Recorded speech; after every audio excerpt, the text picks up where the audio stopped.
चलिए, तो आज का टॉपिक हमारा है वृद्धि संधि।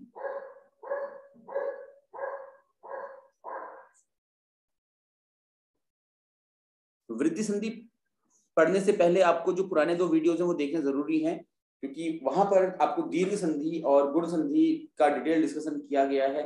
साथ ही साथ कुछ ऐसे डिस्कशन भी वहां पर आपको देखने को मिलेंगे जहां पर आप संधि का जो मूल भाव है, संधि का जो नेचर है, जो प्रकृति है, उसको आप समझ पाएंगे। ठीक है, जब तक वो नहीं समझते हैं आप, तब तक फिर ये वृद्धि संधि की तरफ हम नहीं बढ़ सकते। ओके, तो देखिए वृद्धि संधि क्या है। स्वर संधि का एक प्रकार है जो कि दीर्घ और गुण के बाद आता है, और ये क्रम भी रहता है। क्रम इसलिए रहता है क्योंकि देखिए हम स्वर संधि पढ़ रहे हैं तो हमें स्वर का बोध तो होना ही चाहिए। तो स्वर क्या होते हैं, मैं दोबारा लिख दे रहा हूं। अ, आ, इ, ई, कई लोग इसको छोटा ही बड़ा ही बोलते हैं, कोई बात नहीं, बोल सकते हैं आप। उ, ऊ, ठीक है। फिर आपका आता है री, फिर है ए, ऐ, ओ और अ। अब इनमें कुछ होते हैं आपके दीर्घ स्वर और कुछ होते हैं आपके लघु स्वर। वो सब मैं बता चुका हूं आप लोगों को। फिर से वही बात है कि अगर नहीं पता है आपको दीर्घ स्वर क्या होते हैं, लघु स्वर क्या होते हैं, तो आप वीडियो देख सकते हैं पुराना वाला। ठीक है, उसके बाद ही आप आगे बढ़े। वीडियो आप लोगों के ग्रुप में भेज दिया गया है, वहां पर आप लोग देख लीजिए इजिली। ठीक, तो देखिए दीर्घ संधि, सॉरी वृद्धि संधि में अभी तक आपने जो पढ़ी उनको बताता हूं। आपने जब पढ़ा दीर्घ संधि तो आपने देखा कि अ और आ का आपस में संबंध है। ठीक है, कि यहां पर अगर अ पब्लिक आ है तो यहां पर भी क्या आपका साथ में दूसरा वर्ण भी जो है वो अ या फिर आ देखने को आपको मिल रहा था, और बनने वाला वर्ण क्या था आपका आ था। इसी प्रकार से ये था आपका दीर्घ संधि में। इसी प्रकार से जब आपने गुण संधि पढ़ी, ठीक है, तो गुण संधि में क्या रहा आपका अ या फिर आ के साथ हमने क्या मिलाया, ई, बड़ा ई, ऊ, बड़ा ऊ और री, और इनके मिलने पर क्रमशः अलग आपके वर्ण बनते हैं। जैसे यहाँ पर आ के साथ या अ के साथ ई मिलाने पर ए बनता है, ऊ मिलाने पर आपका ओ बनता है, ऐसे याद रखिएगा आप इसको। हाँ, री मिलाने पर अर बनता है। ये सब आपको कल बताया था गुण संधि में। ठीक है, तो फिलहाल पहला वर्ण हमारा और आ ही था दोनों में, लेकिन अंतर ये था कि दीर्घ संधि में अ या आ के साथ वही वर्ण मिल रहा है, जबकि गुण संधि में वो वर्ण नहीं मिलेगा। अगर ये वर्ण मिलता तो ये दीर्घ संधि बन जाएगा।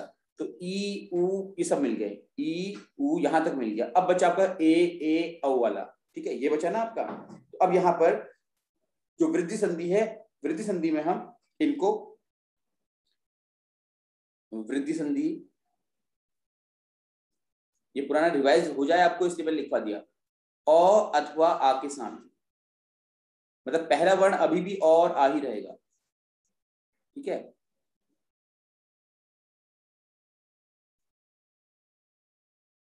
दूसरा वर्ण जो है वो या तो ए होगा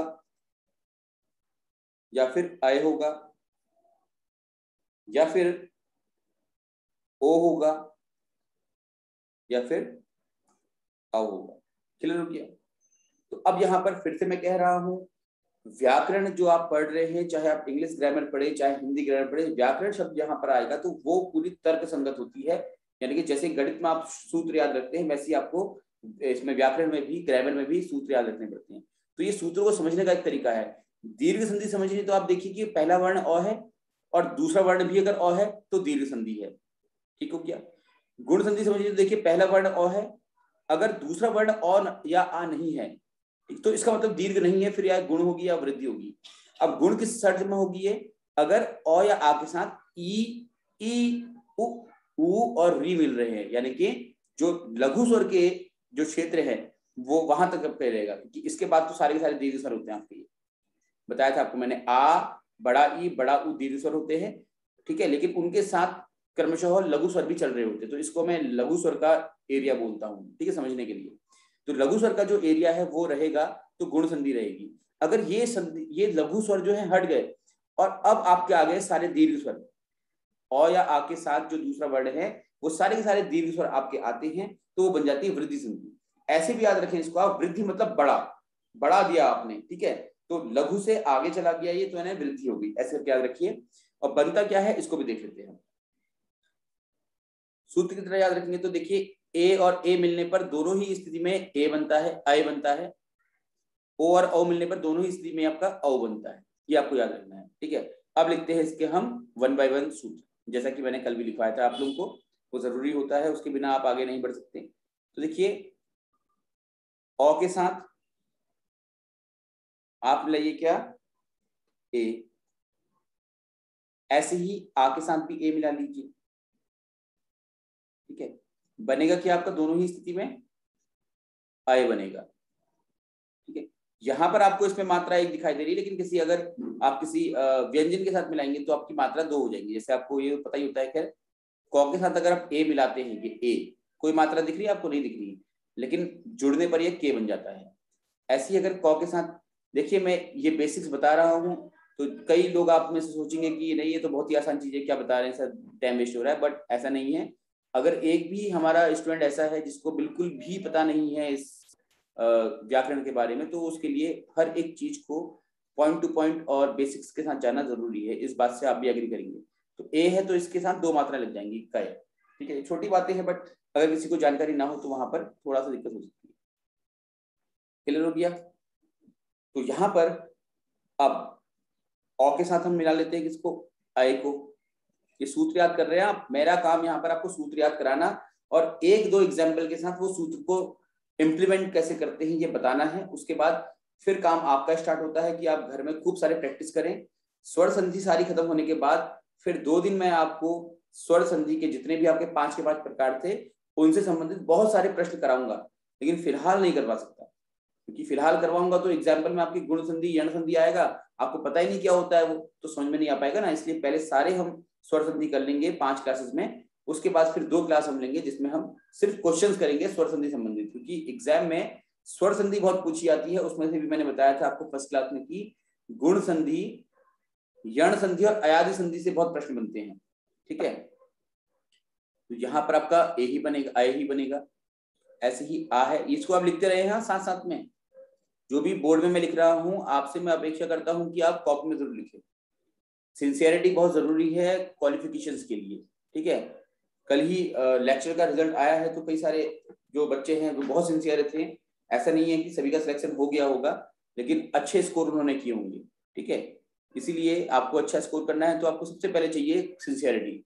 और सिंसियरिटी मतलब होता है कि आप जब पढ़ रहे हैं तो आपको पूरा ध्यान पढ़ाई में होना चाहिए, जैसा आपसे कहा जा रहा है वैसा आप करें, राइट। चाहे आप यूट्यूब चैनल ही क्यों ना देख रहे हो किसी का, वहां पर भी ये कहा जाता है कि भाई अगर आपको कोई पढ़ा रहा है तो आप पॉज कीजिए और नोट कर लीजिए, बट हम करते क्या, पूरा सुनते हुए चलते हैं, बाद में सब वॉश आउट हो जाता है माइंड से। ऐसा यहाँ मत करना प्लीज, ठीक है। अब आते हैं हम, ये तो हो गया हमारा एक कैटेगरी खत्म, दूसरी कैटेगरी आते हैं। तो औ के साथ अगर वॉइस में या फिर विजुअल्स में कोई दिक्कत आ रही होगी तो प्लीज आप लोगों से रिक्वेस्ट है कि बताइएगा। चलिए ए नहीं ओ मिलाएंगे अब हम, ए वाली कैटेगरी हमारी खत्म। ओ मिलाने पर आपको बनता है औ, ठीक है। ऐसे ही आ के साथ दूसरा वर्ड ओ अगर होता है आपका बनता है क्या, औ, ठीक है। फिर औ के साथ अब आएंगे हम औ, औ पर, ठीक है। तो बनेगा आपका औ। कल की क्लास में आपको यण संधि बताई जाएगी, और मैं फिर से कह रहा हूँ यण संधि बहुत इंपॉर्टेंट है, लेकिन वो तब समझ में आएगी जब आपने पिछली तीनों संधियां अच्छे से पढ़ी होंगी। तो जो भी सिंसियर है पढ़ाई के लिए वो पहले, इससे पहले के दोनों वीडियो अच्छे से देखे, आपके ग्रुप में अवेलेबल हैं, और आज का जो क्लास आप ले ही रहे हैं, ठीक है। तो ये पूरा समझ में आ जाए तभी आप कल की क्लास में अच्छे से समझ पाएंगे, राइट। तो यण संधि बहुत इंपॉर्टेंट आपके लिए होती है, ये मैं आपको दोबारा बोल दे रहा हूँ। तो ये सूत्र बन रहे हैं आपके, अब इन सूत्रों को कैसे हम अप्लाई करते हैं वो मैं आपको समझाऊंगा। अगर आपने सूत्र कॉपी कर ली हो एक बार तो थोड़ा बता दीजिएगा। ये सूत्र कॉपी कर ली है आपने, यस और नो? Yes sir. ठीक है, मैं आगे बढ़ूं फिर, ठीक है। अब एग्जांपल्स की तरफ यस चलते हैं, ठीक है। अगर सूत्र कॉपी कर लिया आपने तो अब आप ये एग्जाम्पल आपको मुझे लगता है कि आसानी से समझ में आ जाएगी। तो पहला एग्जाम्पल ले लेते हैं हम, सदा धन एव, ठीक है। कैसे करना है, वर्ण विच्छेद मैंने कल भी बताया है, परसों भी बताया था, आज फिर बता रहा हूं। देखो पहले हम क्या करेंगे, वर्ण विच्छेद करेंगे। वर्ण विच्छेद मतलब क्या होता है, स्वर और व्यंजन को अलग कर देना। तो 100 है ना, तो 100 को लिखेंगे हम पहले 100 स्वर रहित। इसका मतलब क्या होता है, स्वर रहित। ठीक है, कैसे दिखाते हैं स्वर रहित को हम, ये हलंत लगा करके। ठीक है, किसी भी अक्षर के साथ या किसी भी व्यंजन के साथ आप हलंत लगा दीजिए, मतलब स्वर नहीं है इसमें। ठीक है, ये हलंत बोलते हैं इसको। ठीक है, पता ही होगा आप लोगों को। तो 100 में कोई मात्रा तो हमको दिख नहीं रही है, और जब कोई मात्रा नहीं है तो इसका मतलब उसमें व्यंजन स्वर कौन सा है, अ है। ठीक है, आगे दो देखिए आप, फिर दो को फिर से हम पहले व्यंजन बनाते हैं, इसको स्वर रहित व्यंजन हो गया आपका। ये दो में हलंत लगा दिया हमने, मात्रा काय की है, आ की है। ये पहला शब्द हमारा हो गया। दूसरे शब्द में ब्लैक पेन से लिख दे रहा हूं ताकि हम अच्छे से उसको अंतर समझ पाए। ए, स्वर संधि की विशेषता होती है कि दूसरा जो शब्द है उसका पहला वर्ण हमेशा हमेशा क्या होगा, स्वर होगा। ये एक स्वर संधि की विशेषता होती है। ठीक है, तो ए अपने आप में स्वर है, और फिर वो हलंत लगा दिया आपने, और साथ में आपका ओ। राइट, अब जो बता रहा हूं वो आपके लिए समझने वाला है। क्लियर है, ये तो मैं इसको इरेज कर देता हूं, ये आपने समझ लिया होगा।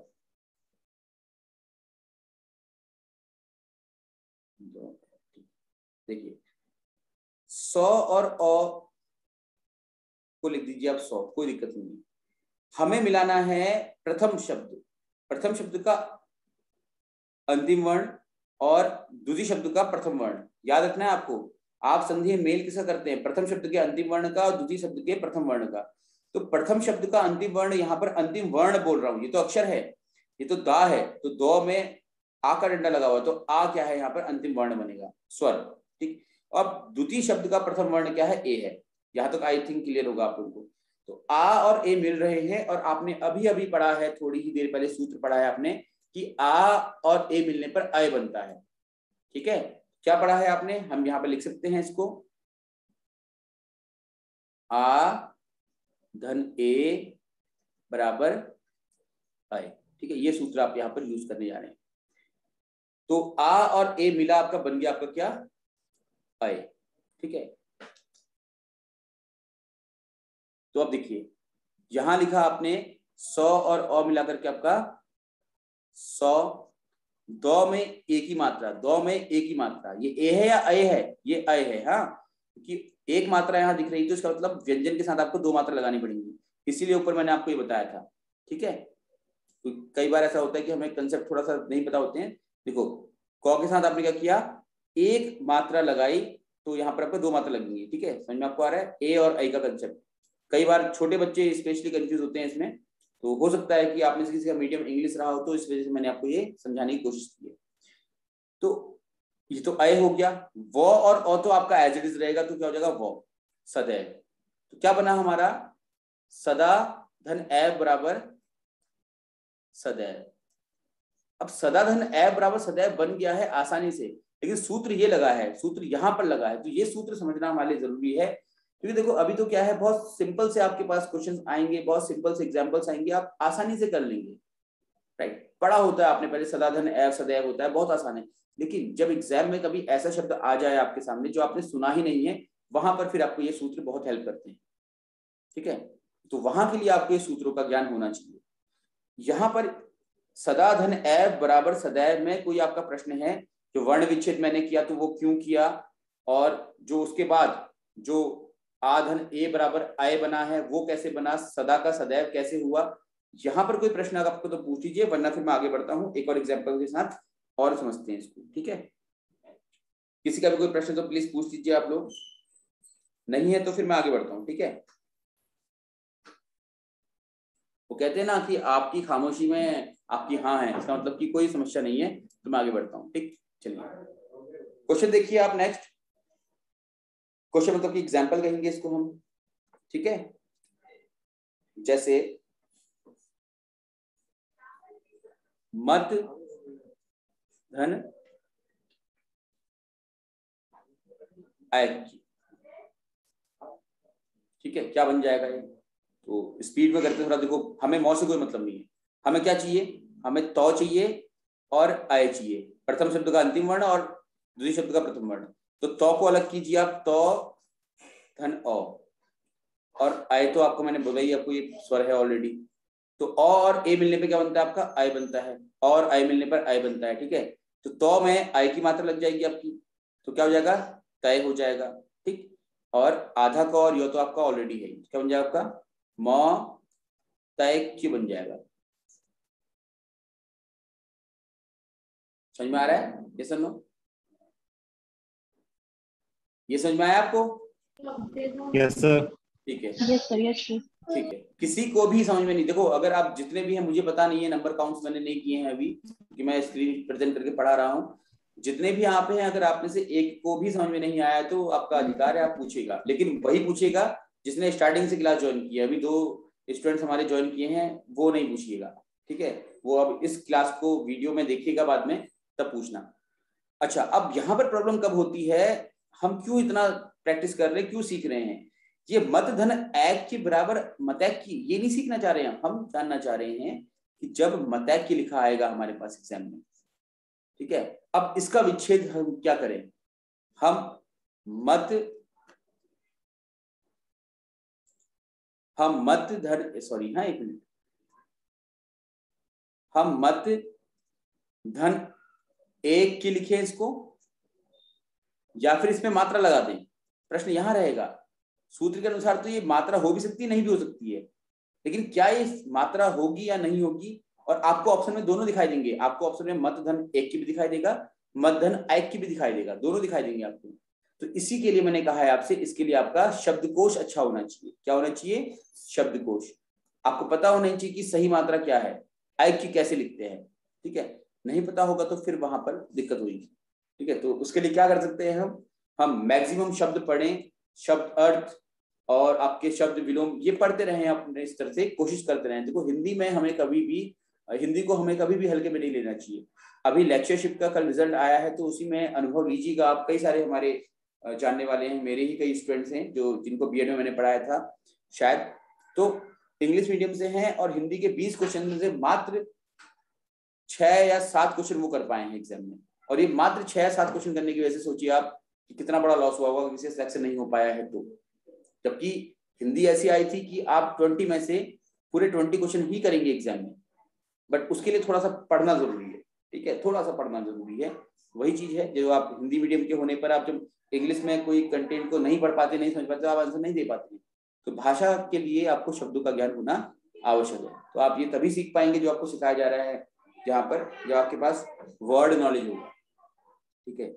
तो कई बार जब हम यहाँ पर कोई नया शब्द यूज करेंगे तो उसको मैं एक्सप्लेन कर दूंगा, बट अपने स्तर से आप लोग पढ़िएगा। एक और प्रश्न ले लेते हैं हम।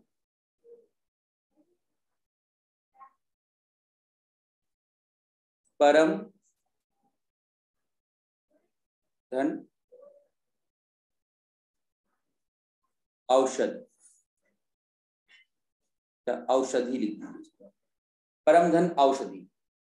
तो कैसे होगा ये, अब मैं पहले एग्जाम्पल में आपको डिटेल समझा चुका हूं, अब मैं उतना डिटेल नहीं समझाऊंगा आपको, ठीक है। अगर नहीं आ रहा होगा तो पूछिएगा, तब समझाऊंगा। पहले शब्द का अंतिम वर्ण हमेशा, कभी भी कोई संधि आती है आपके पास तो पहले शब्द का अंतिम वर्ण और दूसरे शब्द का प्रथम वर्ण, बस, बाकी से मतलब नहीं है। पर को आप एज इट इज लिख दीजिए यहाँ पर, और शधि को आप ऐसे ही लिख दीजिए, कोई फर्क नहीं पड़ता इससे। इसके बीच में क्या आएगा ये मैटर करता है। देखो मौ हलंत वाला था आपका, और था साथ में आपका औ, ठीक है, प्लस आओ तो अपने आप में स्वर है, ठीक है। तो ये औ और ये औ मिलकर क्या बनता है, बताया है आप लोगों को मैंने, बताओ, औ ही बनता है। तो मौ में औ की मात्रा आ जाएगी, ठीक है। तो मौ में औ की मात्रा मतलब मौ हो गया, शधि तो लिखा हुआ है एज इट इज आपका, तो क्या हो जाएगा आपका, बताओ, पर मऊ। और आपसे भी मेरा निवेदन रहेगा, आप प्लीज माइक ऑफ करिए, माइक ऑफ करिए अपना, माइक ऑफ करिए, आपकी आवाज आ रही बहुत। आपसे निवेदन रहेगा कि जब आप कर रहे हैं संधि तो इस प्रकार से आप अलग अलग पेन का यूज करें। जैसे यहाँ पे लिखा मैंने परमाऔषधि, तो आप जिसका संधि हुआ है, ठीक है, जो चेंजेस आए हैं उसको आप इस तरीके से अलग पेन से लिखें। ये क्या करेगा, ये आपको हेल्प करेगा बार बार जब आप उस नोट्स को दोबारा देखेंगे, आप रिवाइज करेंगे, तो आपका ध्यान जाएगा इस पर, इसीलिए तो हम हाईलाइट वगैरह करते हैं जब हम बुक्स पढ़ रहे होते हैं तो इंपॉर्टेंट पॉइंट्स को। ठीक है, तो ये आपका आज वृद्धि संधि पर था और मैं उम्मीद करता हूं कि आपको समझ में आया होगा।